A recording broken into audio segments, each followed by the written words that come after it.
Hi friends, तो आज की वीडियो में हम पर्सनैलिटी के टॉपिक को डिटेल में डिस्कस करेंगे। तो इस लेक्चर में हम पर्सनैलिटी की डेफिनेशन, पर्सनैलिटी असेसमेंट और पर्सनैलिटी की डिफरेंट थेरीज को डिस्कस करेंगे। सबसे पहले हम समझते हैं कि पर्सनैलिटी होती क्या है।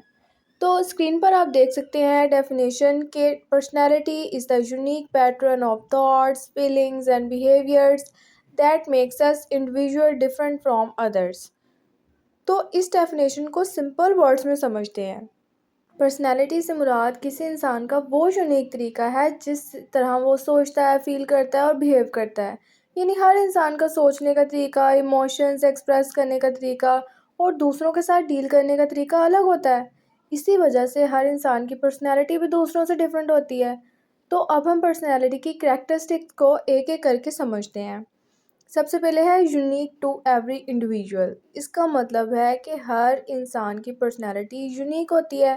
दुनिया में दो लोग बिल्कुल सेम पर्सनैलिटी नहीं रखते, चाहे ट्विंस ही क्यों ना हो, उनके पर्सनैलिटी में भी कुछ ना कुछ डिफरेंस ज़रूर होता है।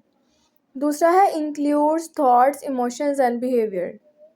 पर्सनैलिटी सिर्फ हमारे बिहेवियर का नाम नहीं है, इसमें तीन इंपॉर्टेंट चीज़ें शामिल होती हैं। थॉट्स यानी हम किस तरह सोचते हैं, फीलिंग्स या इमोशंस यानी हम सिचुएशंस में क्या महसूस करते हैं, बिहेवियर यानी हम दूसरों के साथ किस तरह एक्ट करते हैं। तो ये तीनों मिलकर हमारी पर्सनैलिटी बनाते हैं। तीसरा है develops through out life.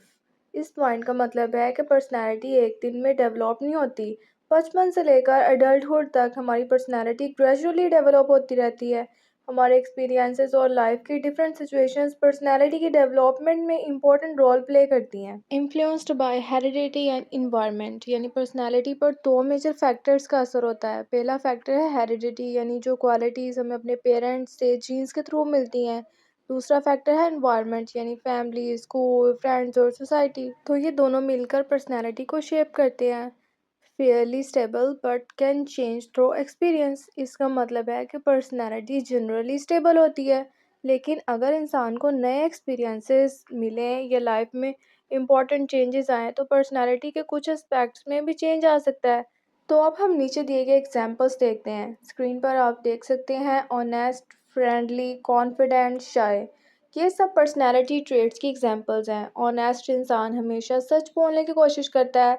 Friendly इंसान दूसरों के साथ अच्छे रिलेशंस बनाता है।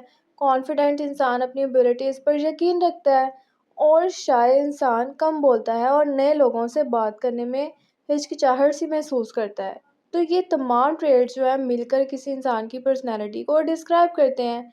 तो टू कंक्लूड हम कह सकते हैं कि पर्सनैलिटी का मतलब है किसी इंसान की unique pattern of thoughts, feelings और बिहेवियर्स जो उसे दूसरों से डिफरेंट बनाते हैं। और याद रखें पर्सनैलिटी को हेरिडिटी और इन्वायरमेंट दोनों इन्फ्लुएंस करती है और लाइफ के एक्सपीरियंसेस के साथ डेवलप होती रहती हैं। तो अब हम बात करते हैं असेसमेंट ऑफ पर्सनैलिटी की। सबसे पहले ये समझते हैं कि असेसमेंट का मतलब क्या होता है। असेसमेंट का सिंपल मीनिंग ये है कि किसी चीज़ को मेजर करना या उसे अच्छी तरह समझना। इसी तरह पर्सनैलिटी असेसमेंट का मतलब है किसी इंसान की पर्सनैलिटी को मेजर करना और उसे बेहतर तरीके से समझना। जैसे स्क्रीन पर जो डेफिनेशन लिखी हुई है ना, वो ऐसे है कि personality assessment is the process of measuring and understanding an individual personality characteristics. इस डेफिनेशन को सिंपल वर्ड्स में समझे तो इसका मतलब है कि साइकोलॉजिस्ट डिफरेंट मेथड्स यूज़ करते हैं ताकि ये जान सके कि इंसान की पर्सनैलिटी कैसी है, उसकी हैबिट्स क्या हैं, वो सिचुएशंस में किस तरह रिएक्ट करता है और उसे पर्सनैलिटी ट्रेट्स क्या हैं। अब हम पर्सनैलिटी असेसमेंट के मेथड्स को एक एक करके समझते हैं। सबसे पहला मेथड है ऑब्जर्वेशन। ऑब्जर्वेशन का मतलब है किसी इंसान के बिहेवियर को ध्यान से देखना। साइकोलॉजिस्ट या टीचर्स ऑब्जर्व करते हैं कि वो इंसान डिफरेंट सिचुएशंस में किस तरह बिहेव करता है। जैसे अगर कोई स्टूडेंट क्लास में हमेशा कॉन्फिडेंस के साथ आंसर्स देता है, ग्रुप डिस्कशन में पार्टिसिपेट करता है और सबके साथ अच्छे से बात करता है, तो ऑब्जर्वेशन से हमें उसकी पर्सनैलिटी के बारे में काफ़ी इन्फॉर्मेशन मिल जाती है। यानी ऑब्जर्वेशन में सिर्फ इंसान के एक्शंस को देखकर उसकी पर्सनैलिटी को समझने की कोशिश की जाती है। दूसरा मेथड है इंटरव्यू। इंटरव्यू में साइकोलॉजिस्ट ये या जो काउंसलर होता है उस इंसान से फेस टू फेस क्वेश्चंस पूछता है। इन क्वेश्चंस के ज़रिए उसके थॉट्स, फीलिंग्स और एक्सपीरियंसेस को समझा जाता है। इंटरव्यू का पर्पस सिर्फ आंसर्स लेना नहीं होता, बल्कि ये देखना भी होता है कि इंसान किस कॉन्फिडेंस से बात करता है, किस तरह अपनी फीलिंग्स एक्सप्रेस करता है और किस तरह रिस्पॉन्ड करता है। फिर है सेल्फ रिपोर्ट क्वेश्चनेट्स। यानी कि क्वेश्चनेट्स का मतलब होता है क्वेश्चंस का एक फॉर्म। इस मेथड में इंसान खुद अपने बारे में क्वेश्चंस के आंसर्स देता है। फॉर एग्जांपल, उसे पूछा जा सकता है कि क्या आप नए लोगों से जल्दी दोस्ती कर लेते हैं? क्या आप डिफरेंट सिचुएशंस में काम रहते हैं? क्या आप अपने डिसीजंस खुद लेना पसंद करते हैं? इन आंसर्स की बेस पर साइकोलॉजिस्ट पर्सनालिटी को इवैल्यूएट करता है। तो इसीलिए इसे सेल्फ रिपोर्ट कहते हैं, क्योंकि आंसर्स इंसान खुद देता है। अगला है पर्सनालिटी टेस्ट। ये स्पेशली डिज़ाइंड साइकोलॉजिस्ट टेस्ट होते हैं जो पर्सनालिटी को साइंटिफिकली मेजर करते हैं। इन टेस्ट के ज़रिए साइकोलॉजिस्ट पर्सनालिटी के डिफरेंट ट्रेड्स को आइडेंटिफाई करते हैं। ये मेथड्स रिसर्च, काउंसलिंग और क्लिनिकल सेटिंग्स में काफ़ी यूज़ होते हैं। अब हम पर्सनालिटी असेसमेंट की इम्पोर्टेंस को समझते हैं। ये बताती है कि पर्सनालिटी असेसमेंट क्यों ज़रूरी है।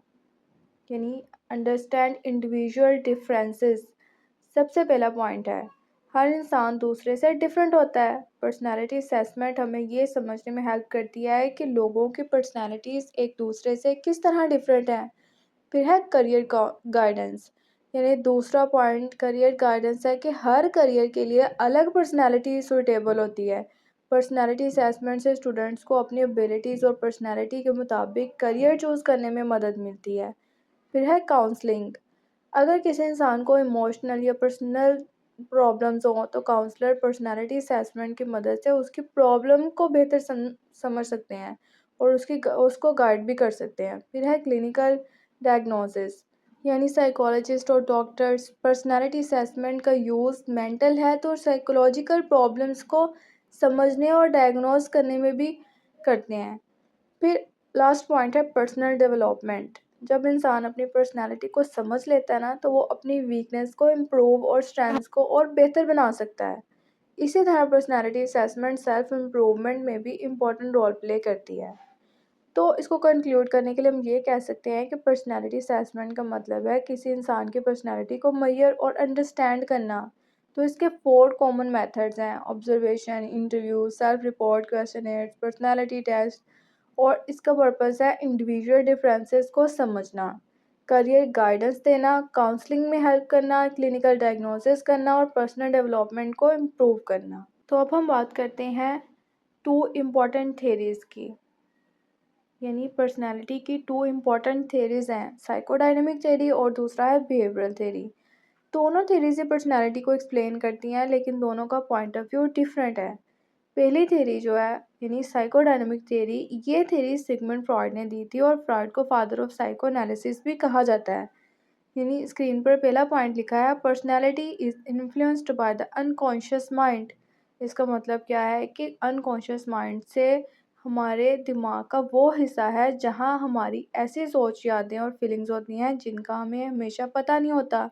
तो फ्रॉइड का मानना है कि कई दफ़ा हम जो डिसीजंस लेते हैं या जिस तरह बिहेव करते हैं, उसके पीछे अनकॉन्शियस माइंड का बहुत बड़ा रोल होता है। यानी इंसान सिर्फ वही काम नहीं करता जो वो कॉन्शियसली सोचता है, बल्कि उसके अनकॉन्शियस थॉट्स भी उसकी पर्सनैलिटी को इन्फ्लुएंस करते हैं। फिर स्क्रीन पर दूसरा पॉइंट है कि childhood experiences shape adult personality. यानी फ्रॉइड के मुताबिक बचपन के एक्सपीरियंसेस बहुत इंपॉर्टेंट होते हैं। अगर बचपन में किसी इंसान को अच्छी तरबियत, प्यार और सपोर्ट मिले तो उसकी पर्सनैलिटी पॉजिटिव डेवलप होती है। और अगर बचपन के एक्सपीरियंसेस डिफ़िकल्ट हों तो उनका असर एडल्टहुड तक रह सकता है। तो इसीलिए फ्रॉइड चाइल्डहुड को पर्सनैलिटी डेवलपमेंट का सबसे इम्पोर्टेंट स्टेज समझता है। तो 3 कंपोनेंट्स ऑफ पर्सनैलिटी की बात करते हैं। ये फ्रॉइड का सबसे फेमस कॉन्सेप्ट है, इट। यानी सबसे पहला कॉन्सेप्ट है, स्लाइड पर दिखाया गया है, इंस्टिंक्ट एंड डिज़ायर्स। इसका मतलब है कि ये हमारी बेसिक नीड्स और डिज़ायर्स को रिप्रेजेंट करता है। ये सिर्फ अपनी विशेस को पूरा करना चाहता है और अनकॉन्शियस के बारे में नहीं सोचता। कौन इंस्टिंक्ट्स और डिज़ायर्स की बात हो रही है। दूसरा है ईगो, यानी रेशनल डिसीजन मेकिंग। ईगो का काम बैलेंस बनाना होता है, ये रियलिटी को देखकर डिसीजन लेता है, यानी ईगो सोचता है कि किस सिचुएशन में क्या करना है। ठीक है। फिर है सुपर ईगो, यानी कि सुपर ईगो हमें राइट और रॉन्ग का एहसास दिलाता है, ये हमारे मोरल वैल्यूज़ को रिप्रेजेंट करता है। इसी वजह से इंसान सिर्फ अपने विश के मुताबिक नहीं चलता, बल्कि ये भी सोचता है कि क्या चीज़ एथिकली और मॉरली ठीक है। तो अब हम बात करते हैं बिहेवियरल थ्योरी की। ये थ्योरी जॉन बी वॉटसन और पी.एफ. सिकनर ने प्रेजेंट की।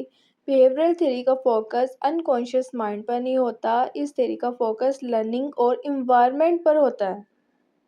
यानी कि स्क्रीन पर लिखा हुआ है कि personality is learn through interaction with the environment. इसका मतलब है कि पर्सनैलिटी पैदाइशी नहीं होती, बल्कि इंसान अपने इन्वायरमेंट से सीखता है। फैमिली, स्कूल, फ्रेंड्स और सोसाइटी इंसान के बिहेवियर को इन्फ्लुएंस करते हैं, यानी इन्वायरमेंट पर्सनैलिटी डेवलपमेंट में इम्पोर्टेंट रोल प्ले करता है।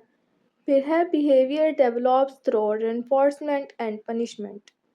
यानी सबसे पहले समझते हैं कि रेनफोर्समेंट क्या होती है। रेनफोर्समेंट का मतलब है किसी अच्छे बिहेवियर को इंकरेज करना, यानी जब किसी इंसान को उसके अच्छे बिहेवियर पर अप्रिसिएशन या रिवॉर्ड मिलता है ना, तो वो उस बिहेवियर को दोबारा रिपीट करता है। तो अब हम बात करते हैं पनिशमेंट की। यानी पनिशमेंट का मतलब है किसी गलत बिहेवियर को डिस्करेज करना। जब गलत बिहेवियर का नेगेटिव रिजल्ट मिलता है, तो इंसान उस बिहेवियर को रिपीट करने से बचने की कोशिश करता है। तो इस तरह रेनफोर्समेंट और पनिशमेंट दोनों मिलकर पर्सनैलिटी और बिहेवियर को शेप करते हैं। फिर थर्ड पॉइंट है कि स्क्रीन पर लिखा हुआ है learning and experience. Behavioural theory के मुताबिक पर्सनैलिटी लर्निंग और डेली एक्सपीरियंसेस से डेवलप होती है।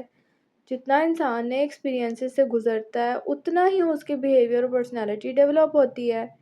तो कंक्लूड करने के लिए यहाँ पर हम ये कहेंगे कि साइकोडायनेमिक थ्योरी के मुताबिक पर्सनैलिटी पर अनकॉन्शियस माइंड और चाइल्डहुड एक्सपीरियंसेस का सबसे ज़्यादा असर होता है। और फ्रॉइड ने पर्सनैलिटी के 3 कंपोनेंट्स बताए हैं, it, ego and super ego. फिर दूसरी तरफ बिहेवियर थ्योरी के मुताबिक पर्सनैलिटी लर्निंग, इन्वायरमेंट, रेनफोर्समेंट और पनिशमेंट के थ्रू डेवलप होती है। अब हम पर्सनैलिटी की 2 इम्पॉर्टेंट थ्योरीज को डिस्कस करते हैं, ह्यूमनिस्टिक थ्योरी और दूसरा है ट्रेट थ्योरी। ये दोनों थ्योरीज भी पर्सनैलिटी को एक्सप्लेन करती हैं, लेकिन इनकी अप्रोच पहली थ्योरी से डिफरेंट है। ह्यूमनिस्टिक थ्योरी, सबसे पहले बात करते हैं ह्यूमनिस्टिक थ्योरी की। ये थ्योरी कार्ल रोगर्स और अब्राहम मास्लो ने दी थी और ह्यूमनिस्टिक थ्योरी के मुताबिक फोकस इंसान की पॉजिटिव क्वालिटीज़ और उसकी पर्सनल ग्रोथ पर होता है। यानी स्क्रीन पर पहला पॉइंट लिखा है every person has free will.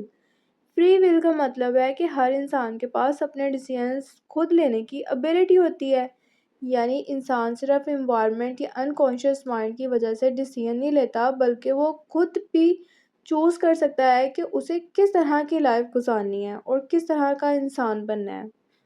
फिर स्क्रीन पर दूसरा पॉइंट भी लिखा है कि people naturally strive for growth and self improvement. इसका मतलब है कि हर इंसान नेचुरली अपनी लाइफ को बेटर बनाना चाहता है। हर इंसान अपनी नॉलेज, स्किल्स और पर्सनैलिटी को इम्प्रूव करने की कोशिश करता है, यानी ग्रोथ और सेल्फ इम्प्रूवमेंट इंसान की नेचुरल डिज़ायर होती है। अब नीचे दिए गए कुछ कॉन्सेप्ट्स को समझते हैं। Self concept.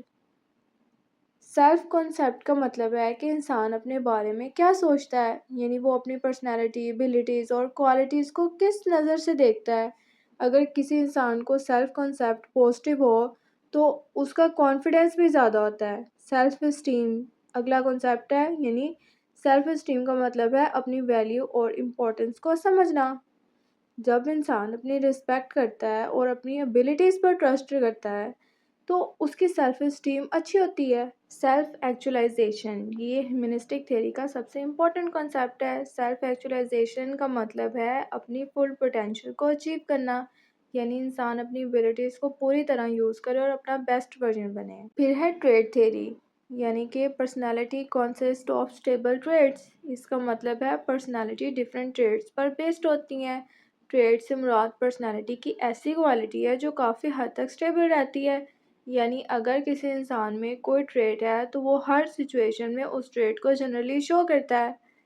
फिर है ट्रेड्स एक्सप्लेन कंसिस्टेंट बिहेवियर। इसका मतलब है कि पर्सनैलिटी ट्रेड्स एक्सप्लेन करते हैं कि कोई इंसान डिफरेंट सिचुएशंस में भी एक जैसा बिहेवियर क्यों दिखाता है। अगर कोई ऑनेस्ट है तो वो हर जगह ऑनेस्टी दिखाने की कोशिश करेगा। इस तरह अगर कोई कॉन्फिडेंट है तो वो ज़्यादा सिचुएशंस में कॉन्फिडेंस शो करेगा। फिर है examples of personality trades: honesty, confidence, kindness, responsibilities, sociability. फिर कंक्लूजन में हम ये कहेंगे कि ह्यूमनिस्टिक थ्योरी के मुताबिक हर इंसान के पास फ्री विल होती है और वो अपनी ग्रोथ और सेल्फ इम्प्रूवमेंट के लिए नेचुरली स्ट्राइव करता है। इस थ्योरी के इंपॉर्टेंट कॉन्सेप्ट्स हैं self concept, self esteem, self actualisation. तो दूसरी तरफ ट्रेड थ्योरी के मुताबिक पर्सनैलिटी स्टेबल ट्रेड्स पर बेस्ड होती है और ये ट्रेड्स ही एक्सप्लेन करती हैं कि लोग डिफरेंट सिचुएशंस में भी अपना बिहेवियर किस तरह कंसिस्टेंटली देखते हैं। तो आई होप आपको वीडियो पसंद आई होगी। अगर आपको मेरी वीडियो पसंद आई है तो प्लीज़ मेरी वीडियो को लाइक, शेयर और सब्सक्राइब ज़रूर करें और कमेंट्स करके मुझे ज़रूर बताएगा कि आपको वीडियो कैसे लगी। अगर आपको इंग्लिश लिटरेचर के किसी भी सब्जेक्ट से रिलेटेड नोट चाहिए हो तो आप मुझसे कॉन्टैक्ट कर सकते हैं। अभी के लिए अल्लाह हाफिज़।